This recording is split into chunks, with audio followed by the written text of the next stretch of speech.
Well, hello again, everybody. Sorry for the hiatus in the Symbols and Saints videos. Father Grattan, Scott Grattan, asked me to help out in his parishes in Bethel and Rochester and Randolph because he was called up by the Vermont National Guard to help out in their services for the coronavirus. So in any case, I've been out here in Bethel, mainly at the rectory here, just getting set, figuring out the churches, seeing who's who. Setting up some masses for Holy Week here, so I've been a little bit behind with the Symbols and Saints, working on some other stuff. So I wanted to start today, keep going with the series, by talking about St. Anthony. First of all, because that's the church here in Bethel, is dedicated to St. Anthony, but also because I was planning on it anyway, because the statue to the left of the sanctuary at Christ the King is a statue of St. Anthony.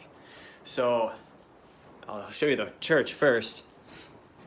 It's a pretty crummy day out there, but that's how you can get a little glimpse of the church. So I'll take a look at some of the statues and images of St. Anthony in there and explain a little bit about his life. I almost forgot to show you one of the depictions of St. Anthony over here at the rectory. Here on the porch, outside we have St. Anthony there. He's holding the lilies, which are a symbol of purity, and then we have him holding the Christ child with the book under his left arm there.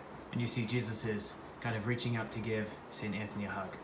So there you have it. Okay, so here we go. When I decided to do St. Anthony, I had to do a little research on him. I was really surprised to find that we actually know a ton about his life. I figured that he was the saint for finding lost things, and that's, all we really knew. But we actually have biographies of him. Different saints at the time wrote about him. St. Anthony lived during the time of St. Francis and a little after. We actually have a letter of St. Francis of Assisi to St. Anthony. So there's all sorts of episodes in his life that we know about. So you can look up and find all sorts of juicy little tidbits about him. But now I'll take a look at some of his depictions and show you the significance. So here we are inside the Church of St. Anthony's in Bethel. I'll give you a little bit of the panorama here. It's a really beautiful, peaceful little church. I really like it. There's the sanctuary.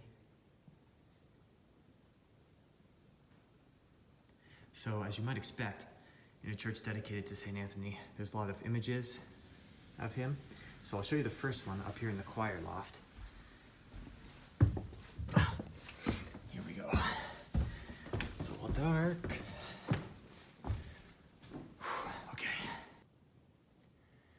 Okay, so we have St. Anthony's image in the stained glass window here. And he's depicted holding the Christ child, who is about to embrace St. Anthony or give him a hug. And the other noticeable feature is that Jesus is sitting on top of a book, on top of presumably the Bible or the lectionary used for the readings at Mass. So those are two typical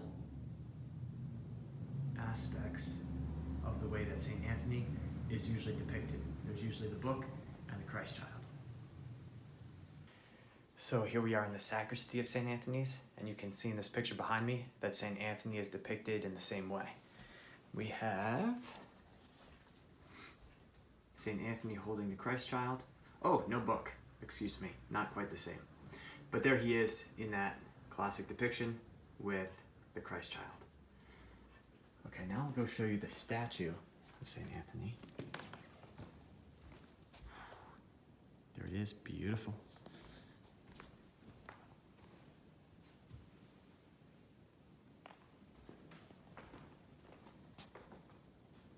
So there he is again, holding Jesus as a child with the book under his arm.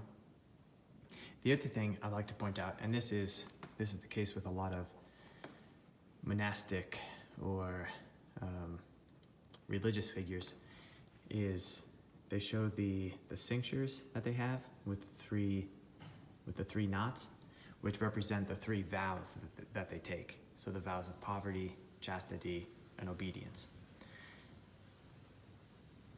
Then we have these two typical features of St. Anthony, that he's with the Christ child and holding a book. So what do those mean? There we go. Well, first of all, the story goes that one time St. Anthony was traveling about and somebody gave him lodging. So St. Anthony was staying in his room, and during the night, the owner of the house was passing by, and he noticed this strange light coming from St. Anthony's room. So he went up to the door, opened it a little bit to check out what the source of this strange light was. And there he saw St. Anthony with Jesus as a child, with Jesus there in the room, an apparition of Jesus with St. Anthony. And it was almost as though it was Anthony with like his own child, like he was giving him a hug and kind of, had him in his lap. So that's why St. Anthony is depicted so often with Jesus the Christ child, and with either Jesus like touching St. Anthony's face or about to embrace him or something like that.